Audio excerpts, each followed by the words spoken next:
श्री स्वामी समर्थ कंधारकर. तर आता माझ्या गणेश चतुर्थीच्या ड्युट्या लागल्या होत्या आणि माझं पोलीस स्टेशन होतं भाग्यनगर पोलीस स्टेशन नांदेड.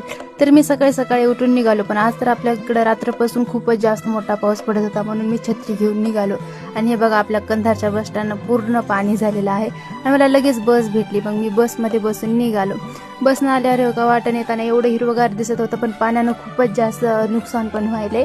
आणि हे बघा आपली गोदावरी नदीला तर पूर येऊन खालचा पूर्ण ते भरूनच गेलं होतं.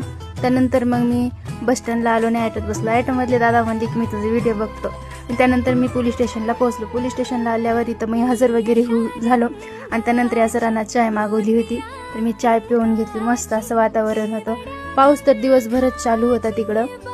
तसंच पावसाचा मस्त आनंद घेत मी रिझर्वच होतो तर पोलीस स्टेशनलाच होतो. आणि त्यानंतर मग मी निघालो. आता गावाकडे यायला तर खूप जास्त पाऊस होता म्हणून मी माझ्या मामाच्या इकडेच यायसाठी निघालो जवळपट्टी आणि ॲटोत